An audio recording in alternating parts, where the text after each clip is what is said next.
welcome or welcome back to Real Recovery. If you're new here, this is a podcast where I talk about anorexia recovery and I use my own experience to give you guys practical tips and advice.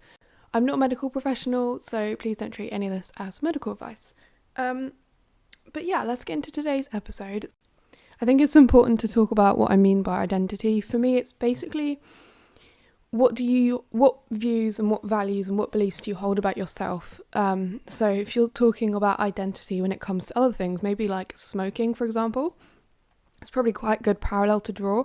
If someone's trying to quit smoking but they identify as a smoker, then all of their actions and their beliefs are going to align with that identity of being a smoker. So they're going to think, okay, well, what do I do when I need to de-stress? Oh, okay, well, I'm a smoker, so I smoke a cigarette. It's like, if they identify then as someone who doesn't smoke a cigarette, I know this is kind of oversimplifying it, but it's basically like, once you identify something, your actions and your beliefs sort of fall into line with that. And it works the other way around as well, right? If you change your actions and you change your beliefs, then you change your identity. And I think doing them both hand in hand can be really helpful. The thing about changing your identity is that often, yes, it requires action and, repetition and practice almost to make that become natural and make your actions align with what you want.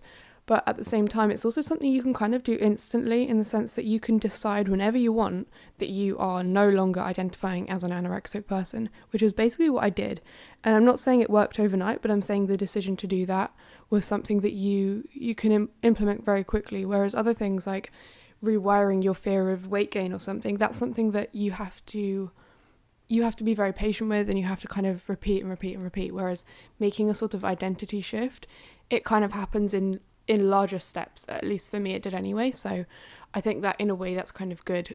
Now, I don't want to make this episode too similar to my previous episode about letting go of anorexia, because ultimately that was about the mindset shift. So now I want to talk about, in this episode, it's more about weakening that anorexic identity, and it's just small things that you can do every day that sort of chip away at that image you have of yourself as an anorexic person, because ultimately that's very harmful, right? When you're in recovery, if your brain and your self-perception is completely centered around the fact that you are, in quotes, anorexic, then everything that you try and do in recovery, which is basically having to go against all of that, you're going to feel like a failure, and you're going to feel like you're doing something incredibly wrong. But that's because you identify as anorexic. So if you're someone who identifies as anorexic, then you're going to find it very difficult to eat in front of other people, because you're going to be constantly thinking, well, I'm anorexic, how can I possibly be doing this? They're going to think that I'm not, that I'm lying, that I'm blah blah blah blah blah. So I think removing that part of your like self-perception is so helpful and so important, and it really did help me. It helped me lessen guilt, and it helped me lessen shame. So when I was gaining weight, before I had realised that I identified as an anorexic, it's very difficult for me to gain weight, even to doctors and stuff. Like, I would be so ashamed. I'd be like, well, I can't possibly be gaining weight, like that means I'm failing at being an anorexic, which is just crazy to think about. But yeah, I think if you are identifying in that kind of way, realising that you really don't have to, it's completely within your power to decide not to. So do you know what I mean? You kind of have to weaken that identity. And these are the things, I'm going to read off some things that I sent to this person who asked about this in an email. And these are all the things that really help me to like chip away at that. So first of all, I think long-term planning and realising that my future goals didn't really involve anorexia at all, so therefore I knew that it wasn't a true part of myself. It wasn't really part of my identity. It was kind of something that had like hijacked myself. Another thing you can do is write down a list of all the things you hate about being unwell, and realise that this anorexic identity kind of keeps you trapped in a place that you really don't want to be, and it has so many negative consequences. Another thing you can do is write down a list of all your values. And I think this is kind of a wishy-washy, like, a piece of advice, because I genuinely didn't know, like, what the hell's a value. But it's basically just, like, if you think about what do you admire in other people, or when you were younger, what did you, like, take pride in? It's, like, parts of your personality that you take pride in, and things that you look for in other people. So, like, your friends, for example, what do you think is good about them? Are they, like, really honest? Are they really courageous? Are they spontaneous, whatever. Another thing you can do to find out your values is kind of a cheap method, but basically just Google it. Google like what are my values quiz or something, and I think a bunch of them pop up. I'll try and link one in the show notes that I used, and it's basically like it takes you through all these like typical values, like like honesty, I don't know, creativity, intelligence, all these things, and it will like narrow it down to your top 5 values or something. And doing that kind of makes you realize how opposite your true values are to your eating disorder values. So for me, I can't actually remember what my values were. It's probably not a good sign, but when I was doing this the first time, I literally realised that the values that anorexia had were the polar opposite of what the values that I truly had. So like I really valued honesty, but like literally everything that anorexia did was make me lie and make me keep secrets and just hide from people and try and like hoodwink people. And so that was obviously the opposite of honesty. Obviously another value that I had was friendship and relationships and stuff, but anorexia completely isolated me. Another value I had was like fun and spontaneity and just like being able to go with the flow and chill out a bit. But obviously anorexia literally turned me into like an anxious mess and really triggered, I suppose, my OCD, which to this day means that I am not able to do those fun, spontaneous things that I would want to do, which isn't great. But you know what I mean? Like find your values and figure out why, like how anorexia can subvert that and make that into something the complete opposite. And I think that sometimes that can help motivate you to recognize that your true self is in there and that this eating disorder is masking it and subverting it rather than you are your eating disorder, because you're not your eating disorder, you're your own person.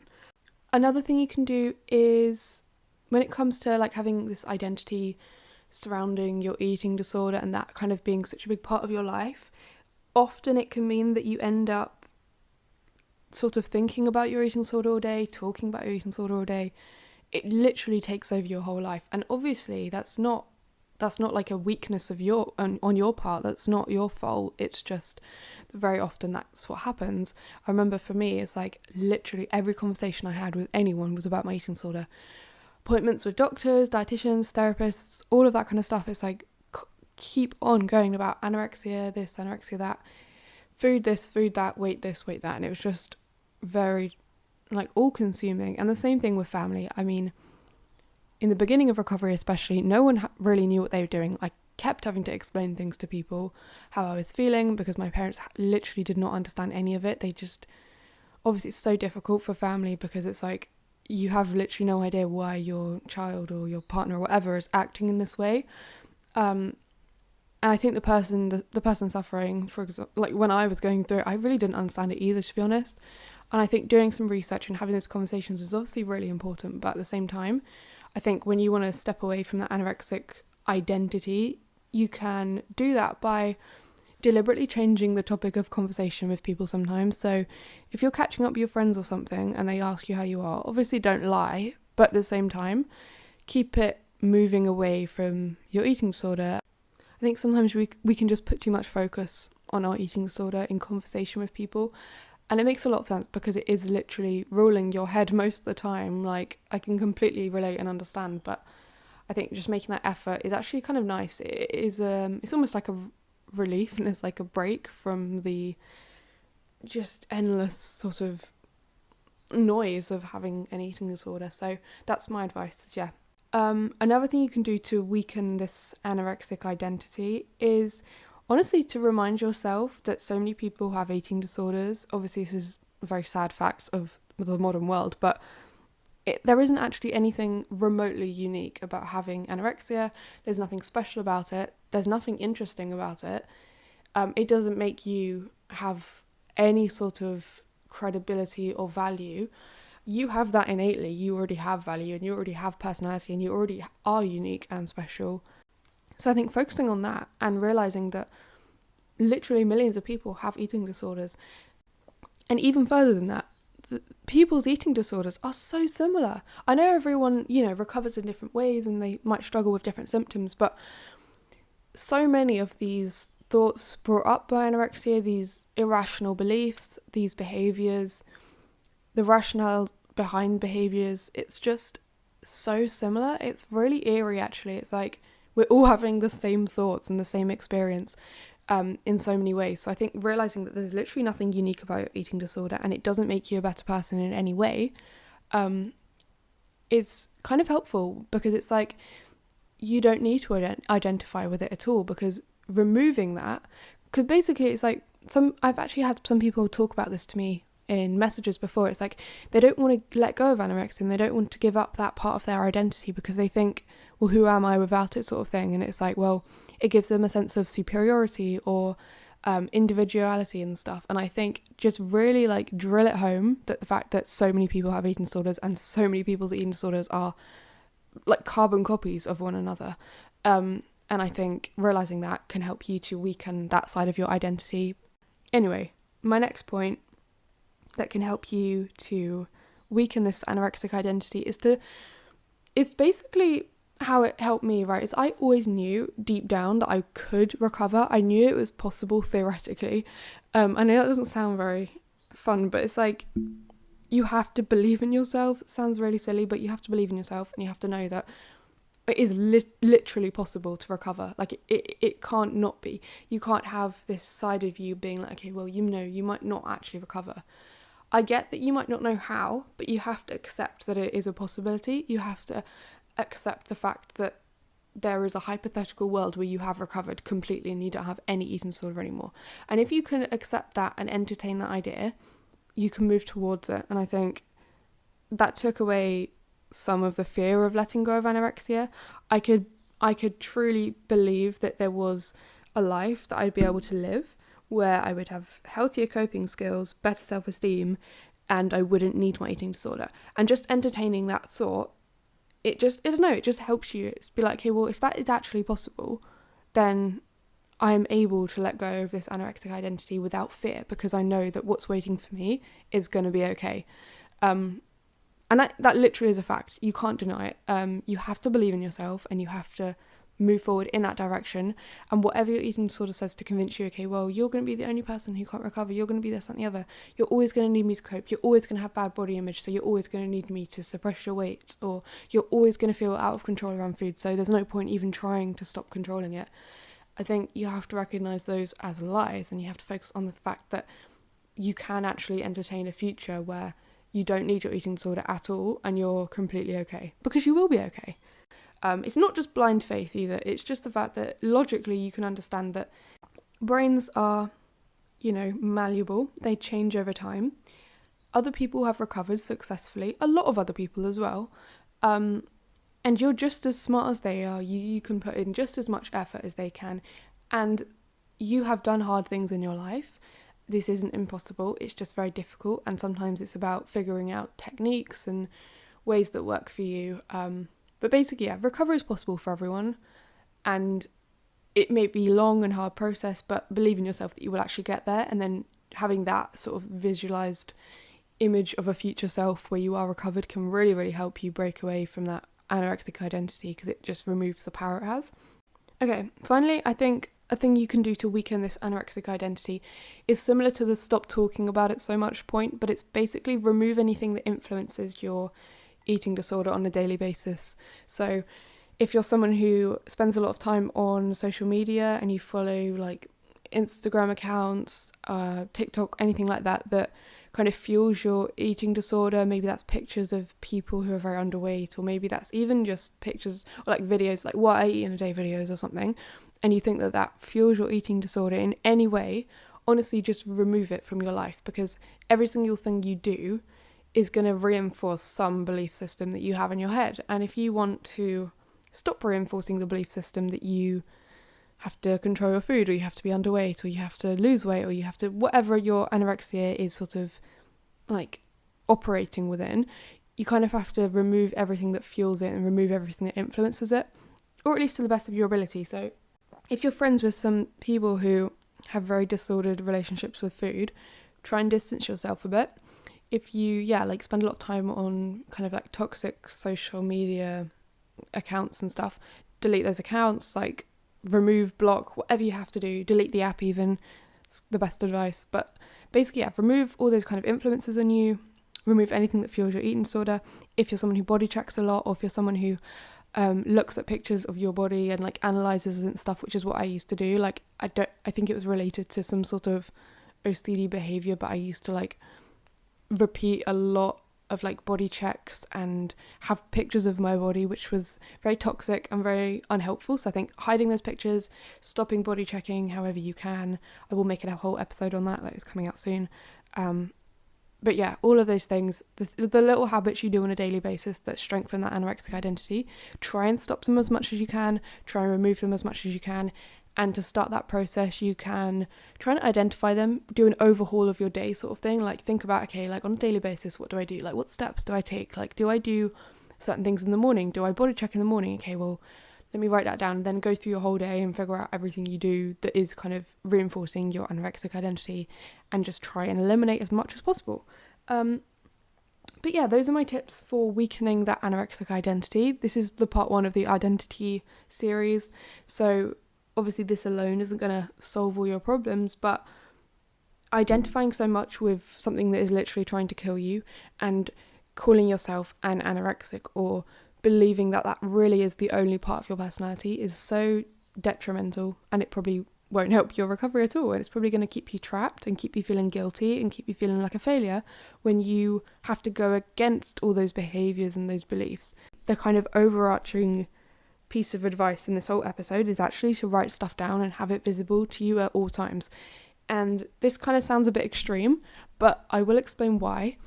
When you are dealing with an eating disorder, this applies to everyone dealing with an eating disorder, whether you're underweight or not, whether you are in recovery or not.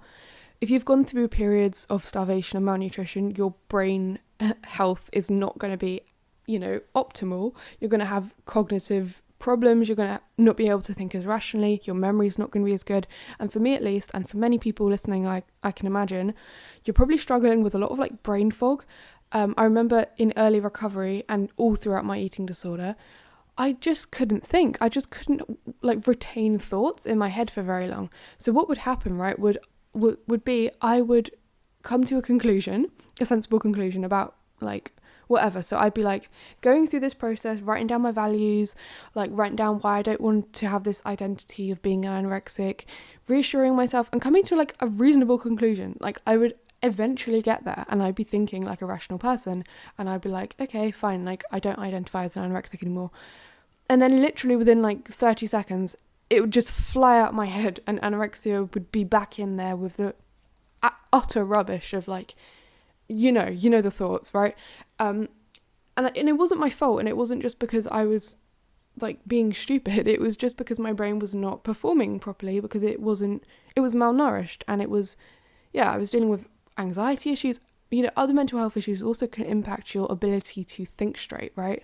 And remember information. So write stuff down and have it visible to you, because what it does, it just reinforces, and then it ends up being part of your natural thought process. So you don't even have to keep on, reinventing the wheel every single time you want to overcome a negative thought or reframe a thought or something. So to me now, I still have to do this. I still have to reinforce things to myself. I still have to go through, different thought processes. I still have to reframe my thoughts, but it becomes a lot more automatic, a lot quicker. And usually those positive reinforcements can stay in my brain longer, just because of the fact that my cognition is better and my brain is fueled and it's actually working a bit better. So yeah, the point here is write stuff down, have it visible to you when you're going through all these things, and writing down like your future and your goals and your values and all these things, right? Just stick them on your wall, or have them as your lock screen, or if you do journal, maybe read that page every day or something. But yeah, this is why I made if you don't know, I do sell stuff on my Etsy to do with recovery. This is why I made that pack of flashcards, because it was basically what got me through like the majority of recovery, just because of the fact that I would be asking my family these same questions every day, like, oh, like, am I eating too much, or blah, blah, blah, blah, blah, do I look fat, and stuff like that. Whereas I knew the answers and I could figure it out, but it's just exhausting to have to keep going through these same, like, oh, like, like journaling exercises every single day, like multiple times a day. So this is what I did, is I wrote, and you can do this yourself, you don't have to buy this from me, if you can if you want, but you can do this yourself as well. Write down these common anorexic worries and thoughts that crop up every day. Like if you're someone who really struggles to deal with fullness after meal times, and every single time, and snacks, 6 times a day, however many times you need to eat a day, you have to deal with the same problem of like reassuring yourself, talking to yourself, no, you know, fullness passes, don't worry about it, no, you're not gaining weight from this, you're just full, no, don't worry, you're not going to explode, you haven't lost control. If you have to keep reassuring yourself the same things multiple times a day, just write it down. Honestly, it's quicker, isn't it? And it just, basically, yeah, the point here is write stuff down, have it visible to you at all times, because you really can't blame yourself for, you know, forgetting, for having anorexia creep back in 5 million times a day if your brain is malnourished in any kind of way or overrun by other kind of mental health issues. So my advice to you, write stuff down, have it visible. If you are a family member listening and you want to support a loved one going through this and helping them make the shift and letting go of that side of their identity that is ruled by their eating disorder, if you want to help them do this, my advice to you is to ask them, you know, what they are struggling with, what kind of cognitive distortions they have, you know, what kind of irrational thoughts they have, and ask them what they want to hear, because often we, as people suffering, we know what is true, we know what is rational, we just genuinely need other people to reinforce that to us, because sometimes when you have an eating disorder, your kind of self-perception, your self-esteem is very, very low, and we don't take our own, like we think that, oh, like, you know, everyone else deserves to eat, but not me. And having other people around me at least reinforce that and be like, no, you do need to eat. No, you're not losing control. No, you're not an anorexic. You are a person much, much more than that, and you don't need this to cope, and you will find a way. Having people just reassure me of things I already kind of knew, or at least I learned along the way, so I know now. But yeah, if you are supporting a loved one, I recommend you reinforce those things. Don't be afraid to repeat yourself a million times a day. And yeah, I hope this episode about, you know, weakening that anorexic identity has helped you. And if you want to, you know, listen to this little series I'm going to be doing, then stay tuned for the next part of this, part 2, which will be about stepping into a recovery identity. Then yeah, stay tuned for that. I don't know when it will be up. It might even be the same day. So if it is up and you are listening, then go ahead and listen to that one, because it's basically about what you can do next, because you don't just want to be left with no feeling of identity, no set of beliefs and values. So yeah, it's all very well weakening this side of yourself, but then you kind of want to at the same time be building up other parts of yourself to make the process easier. But anyway, I hope this has helped you. If you have enjoyed it, again, rate, review, all that kind of stuff. I hope you have a great week. And yeah, if you want to message me, go ahead and use the podcast Instagram. It will be linked below, or send me an email, whatever works for you. But yeah, thank you so much for listening.